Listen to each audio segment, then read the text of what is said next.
Welcome to The Forgotten, Episode 7. Every Field a Caesar.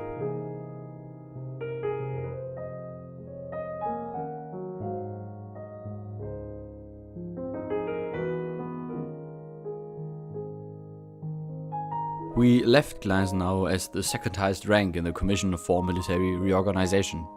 Hans Otto, my favorite biographer of him, wrote that he was the right man in the right place, and I'm afraid we have to leave him there for a little while, as new events in Europe start to unfold. The French military police had found a letter from Minister von Stein to one of his friends in northern Germany, in which Stein, at that point still one of the leading people in Prussia, wrote that he was deeply in favor of an uprising in the immediate future. Napoleon was utterly enraged about this, a stance which I deem quite understandable. Prince William, yes, that William, who will one day unite the German states under the banner of Prussia with Otto von Bismarck by his side, had the great misfortune of being in Paris at the time this message reached the Emperor. His mission being the renegotiation of terms of the Peace of Tilsit, especially the withdrawal of a part of the French troops that occupied Prussian territory, which was terribly costly for Prussia as they all had to be supplied by the Prussian state, and the reduction of the war contribution. He was then cited to the palace, where he had to sit through one of Napoleon's famous hour-long rants, which he must have taken like a man. He knew that the Emperor of France was not to be discussed with if he decided to behave like a little child again. Nonetheless, the war contribution was raised to the outrageous sum of 140 million francs. This change, however, was completely and utterly pointless, because there was no chance in hell that Prussia would have been able to raise that amount of money in less than 20 to 30 years. So, ultimately, this changed nothing for Prussia. What changed a lot for Prussia were the events of the Dos de Mayo, the 2nd of May, in Madrid. Portugal had been one of two sores in Napoleon's continental system, which prevented England from trading with the European mainland. So the focus of the French changed to the Spanish peninsula. Spain, however, was an ally to France, yet it was still somewhat of an independent power. Napoleon did not like that at all. So he invited both the king, Ferdinand VII, and his largely unpopular father, who had just abdicated in his favor, Charles IV, to Bayonne. There he pretty much told them, "Hey, it was nice having you around, but my brother here has been pestering me for a title of his own, and you're kinda not my type after all, damn Catholics. So, well, your positions have been filled." And just like that, Joseph Bonaparte was made King of Spain. It was, however, a great mistake that he had not asked the people of Spain about that. When the French approached the city of Madrid, the junta that had taken over the steering wheel did not take too kindly to Murat's brusque demand to hand out the Infante, the crown prince, and his younger brother, both still children, at once. So when the forces entered the town and marched straight to the palace to get the two, the crowd became, let's say, unruly. And what did the very reasonable, not at all rash Duke Murat do? Order the detachment of the Imperial Guard and Guard artillery into the city to deal with the mob, of course. Guess what happened? The crowd got even unrulier. They finally snapped and assaulted the French with every weapon available. At the end of the day, a whole day of fighting, around 150 French and 500 Spanish were dead, with Madrid still being in the hands of the French. Goya's two most famous paintings depict the situation: the executions on the 3rd of May and the battle of the citizens against Napoleon's elite Mamluk Guard. The Spanish then turned to what will be known as guerrilla, the Little War, resulting, among other, in the capture of around 18,000 French at Bailen. The French still managed to occupy Lisbon, but had to retreat as the forces under Arthur Wellesley arrived. So, all that action created nothing for France, except for an ulcer, as it would be known to the world, which ate up lots and lots of men and resources which would be needed somewhere else in the future. But wait. Why is this important for our narrative and Gneisenau, you will ask? Let me explain. Firstly, the Little War, the People's War in Spain, greatly impressed soldiers and politicians in Europe. Especially Scharnhorst and Gneisenau are thrilled. We will see how these thoughts will influence their reforms in the immediate future. Secondly, because it emboldened the Austrians and the Prussian major we have already heard quite a lot about, to once again try to take up the fighting again. Firstly, however, I want to talk about two special points of the Prussian reforms I deem especially noteworthy. The first one is of military nature, the Krümpersystem. The Krümpersystem was a measure to avoid crossing the limit of 42,000 men the army was allowed to have following the statutes of the Peace of Tilsit. It was pretty obvious to everyone that the last word in this matter had not been spoken, and that another war between France and Prussia was going to come. But with sad limitations. How would Prussia be able to rotate enough men in and out of the army to have a decent amount of trained soldiers both active and in reserves if needed? The Krümpersystem offered a handy solution to that problem. Every month, 3 to 5 soldiers were sent on vacation, not appearing on the lists for a whole month. In that time, an equal amount of men would be drafted into the army and trained. After 4 weeks of intensive military drill, a military doctor would appear and would declare those men incapable of service. These Krümpers, Prussian slang for recruits so raw they were not even the lists yet, would join special forces somewhat comparable to the US National Guard, then and continue their military training. Afterwards, it was all rinse and repeat. This system was introduced in fall of 1808, so Prussia had, when the war finally broke out in 1813, around 66,000 men available for operations, which, frankly, does not sound like much, but quickly the half-trained Krümpers were put under arms and trained into fighting shape, which made the Prussian army a force able to hold on their own pretty fast. The second measure was undertaken by the Prussian government and was called the October Edict. This edict pretty much guaranteed all serfs their freedom. It was introduced in October of 1807. I do remember having talked about the end of serfdom in Prussia already, but I sense that there is a lot to be said about it. The edict was written by the Freiherr vom Stein, the man his king called rebellious, stubborn and insubordinate public servant, who does not act according to what is best for the realm, but rather following his own passions and hatred.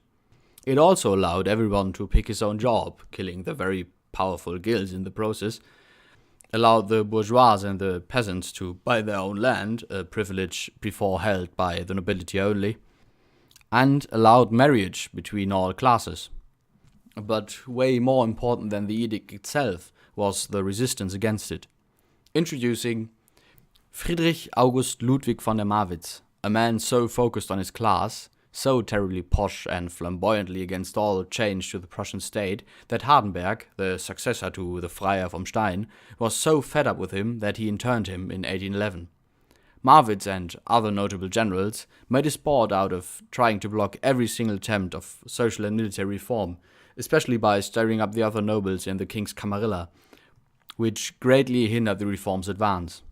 Why did he do that? Well, he was so absolutely and terribly afraid for his own position in the kingdom, and he wanted to cement his privileges and his stance among his fellow nobles.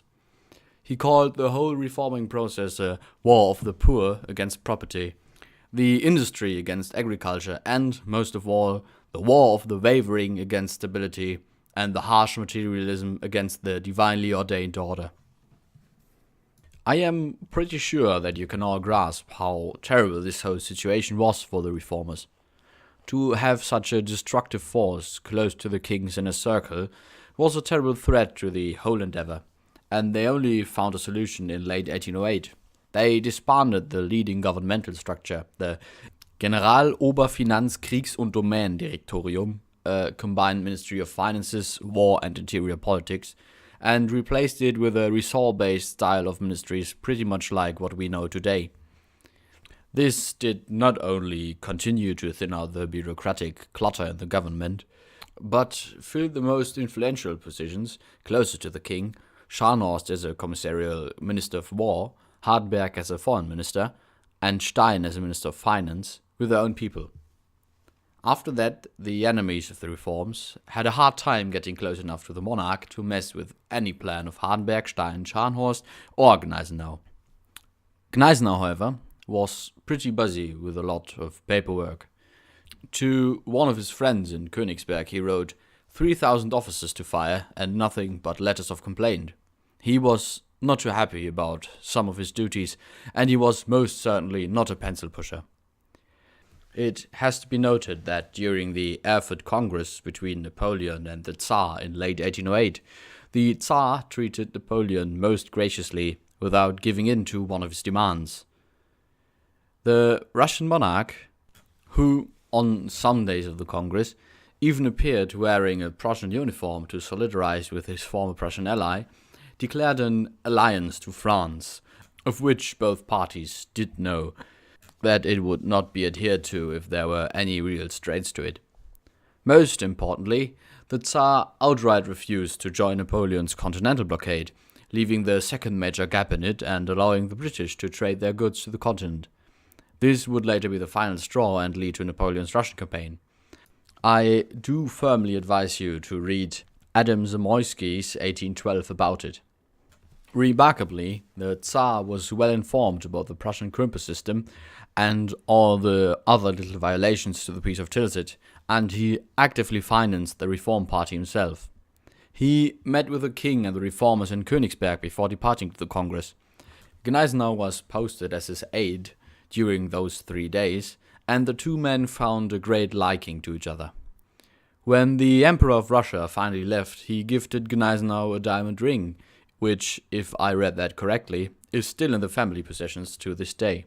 I want to find my way back into one of the technical details of the military reforms again. On the 25th of November, Gneisenau released a new essay with instructions to fortress commanders, in which he stated the following. Point 1. No fortress commander should be influenced by any political opinion while defending the fortress. He has to defend the place with all his power. 5. All civilian authorities of the country have to be obedient to the commander of a fortress in need, and have to follow his instructions. Point 10. Every commander of a fortress lost will be court-martialed to find out whether he used those powers effectively to defend the fortress or delay its fall. We can clearly see how he uses his own experiences as a fortress commander here. One can assume that he was the ultimate authority in the field of the defense of static places after the impressive achievements at Kolberg. But you can also see his incredible need for micromanaging here. This might have been one of his weaker points, because especially Scharnhorst was fond of decentralized command.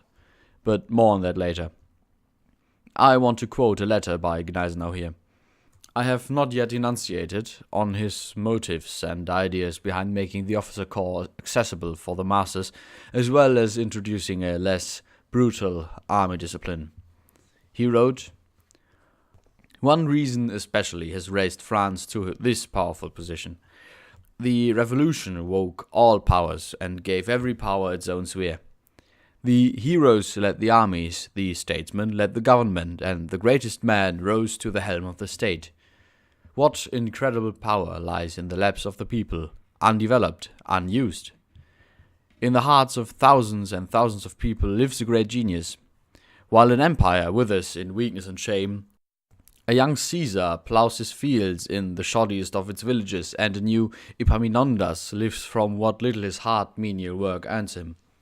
Why did the courts not use this genius? Why did they not use this to increase their powers thousandfold? Why did they not push open the gates of victory for the bourgeois, and only let the nobles go through them? This newest of times does not need old names and titles, but fresh energy." Still, in the regulations of the 30th of July 1807, it is stated that to become an ensign you need knowledge in calligraphy and orthography, arithmetics, geometry, drawing of sketches, geography, and history. It is pretty obvious that this was impossible to be known for the whole of the nation, so the poorest and peasants were still somewhat excluded from the officer ranks. In March of 1809, Gneisenau asked for 6 weeks of vacation to see his family again after almost 3 years.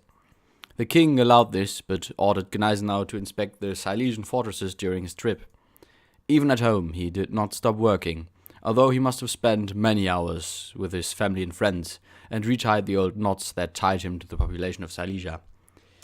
I am sorry that I have to end this episode a little early. The reason for this is that I have suffered some ruptured and strained muscle tissue in my back due to a martial arts related injury. This has caused me to take a whole lot of funny pills, muscle relaxants by name, which have made me feel a little dizzy for the better part of the week. I will of course make up for this next week. I have to make 2 more announcements. Firstly, I thank all teams of the World Cup for bringing us this marvelous tournament. I have enjoyed it a lot. Special thanks to the host, the Russian Federation, and my most honest congratulations to the victors from France, who have played an outstanding tournament. I hope that this event brought people from all nations closer together. Secondly, I have created a Patreon page for everyone who wants to support this podcast. Please note that I have no intent of creating special content for patrons only, and that I cannot offer any real benefits to you if you decide to leave a little thank you. I do not like the idea of asking for money at all, but I am pretty sure that any support will help me improving my podcast wherever possible. Next time, we will see the 5th coalition war unfold and will follow Gneisenau and the reformers to the very beginning of the legendary Russian campaign. I wish you a good day, or good night. See you soon.